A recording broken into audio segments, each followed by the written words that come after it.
Laba diena. Esu Aušrinė Šerienė, Valstybinės vartotojų teisių apsaugos tarnybos Rytų Lietuvos regiono skyriaus patarėja.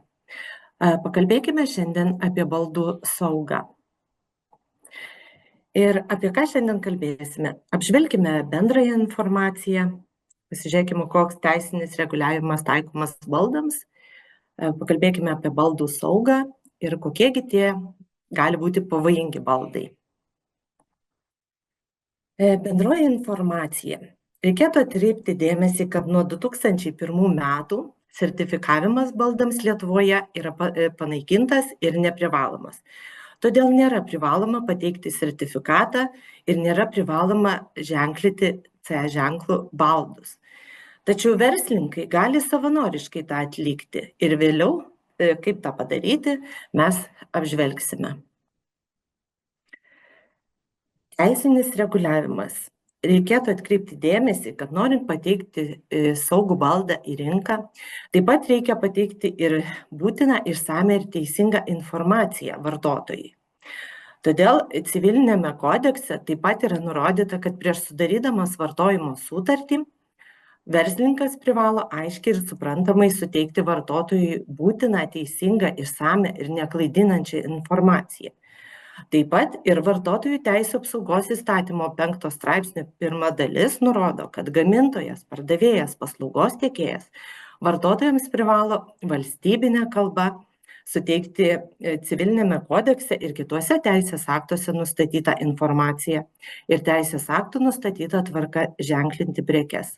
Štai čia dar norėčiau atkreipti dėmesį, kad vartotojų teisių apsaugos įstatyme yra nurodyta, jog informacija turi būti valstybinė kalba. Vadinasi, ir naudojimo baldam informacija, ir galbūt instrukcijos turi būti valstybinė lietuvių kalba. Toliau kalbant apie prekių ženklinimą, tai prekės baldai yra ženklinami pagal prekių ženklinimų ir kainų nurodymo taisyklės. Ir šiuose rekvizituose turi būti nurodytas baldo pavadinimas, jeigu neaišku iš išvaizdos, gamintojo pavadinimas ar prekės ženklas, čia jau gali pasirinkti gamintojas, kilmės šalis. Kilmės šalis yra nurodoma tik tada, kai baldas įvežamas iš trečiųjų šalių. Jeigu iš ES erdvės, tuomet kilmės šalies nurodyti ženklinime nebūtina. Prekės paskirtis, naudojimo ypatumai, kaina. Taip, dabar truputėlį detaliau pažvelkime į naudojimo ypatumus.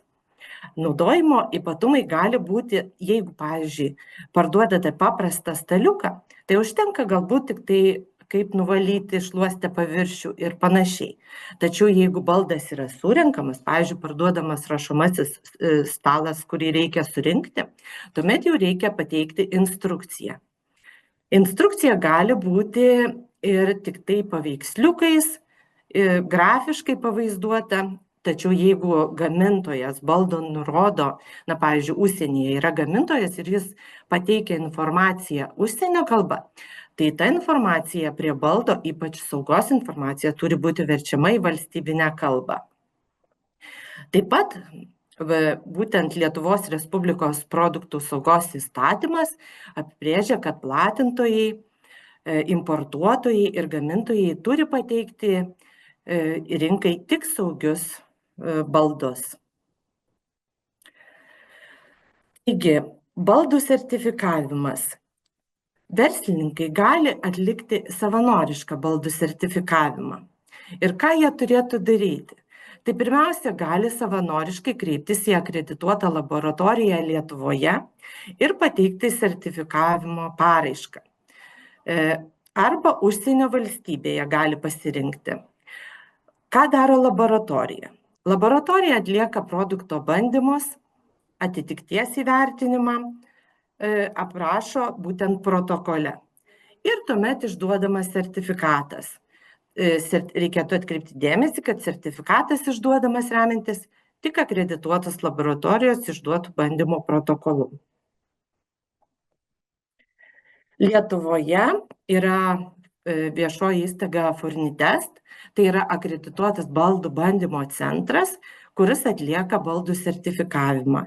verslininkai gali savanoriškai kreiptis ir atlikti būtent bandymus jau šioje laboratorijoje. Jie pateikia 3 kaip dalių schemas, kaip galima atlikti. Taigi pirmoji schema apima bandymus bei produkto atitikties įvertinimą bandymų protokolo pagrindu, tačiau bandinys nėra tipiškas tos gamybos pavyzdys. Ir sertifikatas išduodamas tik tam išbandytam produktui. Vadinasi, ne visai serijai, ne ten kažkokiai masiniai gamybai kiekvienam produktui, tačiau tik vienam išbandytam produktui. 1B schema apibūdinama taip, kad apima tipo bandymus bei produkto atitikties įvertinimą bandymų protokolo pagrindu.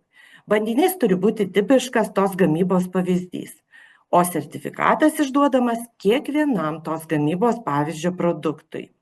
Taigi pagal sudarytą su pareiškėju licencinę sutartį atliekami periodiniai bandymai. O 3 schema jau apima produkto visą grandinę ir visi bandymai atliekami ir toliau įvykdo laboratorija priežiūrą. Ką dar galėtų verslininkai padaryti, jeigu negali kreiptis į laboratoriją, išbandyti, galbūt dar tik pradeda verslą? Ir tarkim, sugalvoja gaminti vaikiškas lovytes. Tai reikėtų nueiti į Lietuvos standartizacijos departamentą, elektroninę standartų parduotuvę ir pabandyti paskaityti, galima tą dalyką padaryti, arba įsigyti standartą. Ir štai čia matote elektroninės parduotuvės paieškos langelį, kurį vedus jūsų ieškomus baldus, jūs galite susirasti standartą ir pagal tame standarte pamatyti, kokie reikalavimai jūsų gaminamam baldui yra taikomi.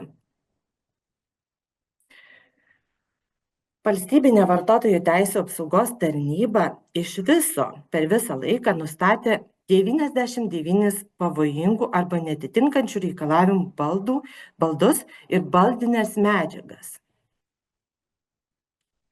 Ir tai kokia statistika, iš tų 99, kurie netitiko reikalavimų arba yra pavojingi, tai 44 buvo sėdimieji baldai, 13 stalų, 11 įstaigų baldų, 10 lauko baldų, 9 kūdikių ir vaiko baldai ir 12 kiti baldai ir medžiagos.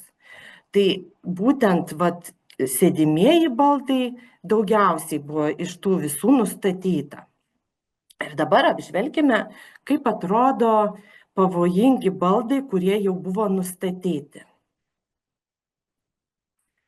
Štai čia matote fragmentą nuotraukos vaikiškos lovytės, kur konstrukcija viršuje yra su įsikišusia detale.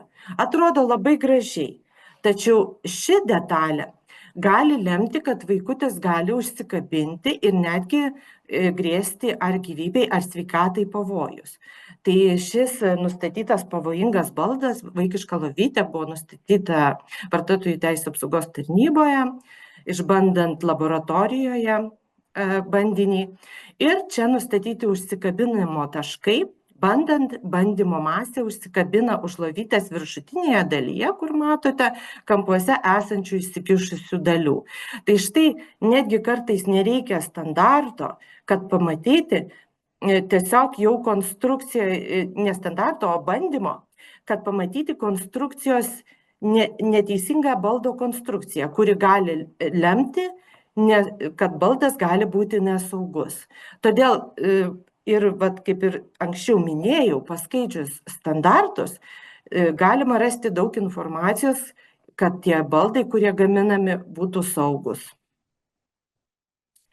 Toliau norėčiau atkreipti dėmesį į dažnai pasikartojantį darbo kėdžių arba įstaigų kėdžių, kurios taip pat naudojamos vartotojų namuose, tiesiog kaip darbui, ypač dabar nuotoliniu būdu. Tai štai buvo nustatytas pavojingas baldas darbo kėdė. Ir šis baldas netitinka standarto įstaigų baldai, įstaigų darbo kėdės, antra dalis, saugos reikalavimai. 4.4 punkto stabilumo reikalavimų ir 5.3 punkto reikalavimų pagal neapkrautų kėdžių pasipriešinimo riedėjimui nustatymą.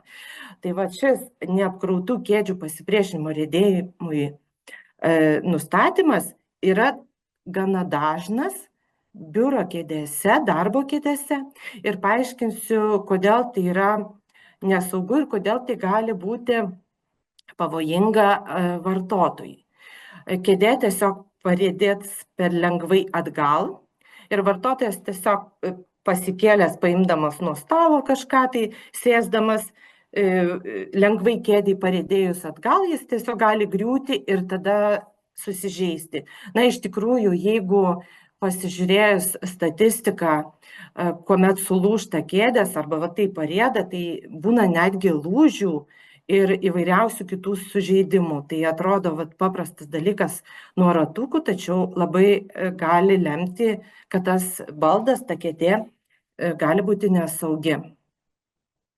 Na ir vėl noriu parodyti, taip pat buvo čia kitas nuotraukos fragmentas, taip pat nustatytas pavojingas baldas, biuro kėdė, kuris taip pat neišlaikė reikalavimų pagal neapkrautų kėdžių pasipriešinimo riedėjimui nustatymą. Tai kaip ir minėjau, dar vieną parodysiu, štai čia irgi, tik tai standartas čia yra senesnis, čia yra iš senesnės statistikos. Ir taip pat nustatytas pavojingas baldas, darbo kėdė, netitinka standarto jau senesnio įstaigų baldai, įstaigų darbo kėdės, antra dalis saugos reikalavimai 4.4 punkto, čia truputėlį jau kitam punkte buvo parašyta reikalavimų pagal neapkrautų kėdžių pasipriešinimo riedėjimui nustatymą. Tai verslininkai, kurie prekiauja biuro kėdėmis, tai turėtų susisiekti su gamintojais ir pasiteirauti, ar iš tikrųjų būtent nėra kažkokios rizikos, kad gali būtent netitikti neapkrautų kėdžių pasipriešinimo riedėjimui. Tai čia dar vienas pavyzdys - lauko baldai. Dažnai jie būna surinkami, išskleidžiami ir čia buvo nustatytas pavojingas baldas stalas iškilai, kuris netitiko standarto lauko baldai, sėdimieji baldai ir stalai skirti kempingams, buitiniams ir viešajam naudojimui, stalų mechaninės saugos reikalavimai ir kempingo stalams taikomų bandymų lygio reikalavimų. Na, atrodo paprastas staliukas, kas ten gali atsitikti, jeigu sulinks, nuluš. Tačiau, pavyzdžiui, jeigu yra padėti karšti daiktai ant paviršiaus, tai tikrai gali lūžus stalui arba sulinkus tiesiog žmogų sužeisti, apiplikyti. Tai štai būtent irgi buvo nustatytas pavojingas baldas ir taip pat reikėtų atkreipti dėmesį į parduodant štai tokius baldus. Jeigu norėtumėte sužinoti daugiau informacijos apie pavojingus baldus, tai rasite mūsų Valstybinės vartotojų teisių apsaugos tarnybos puslapyje. Tai dėkui tiek ir taip pat galite kreiptis visada dėl baldų į Valstybinę vartotojų teisių apsaugos tarnybą.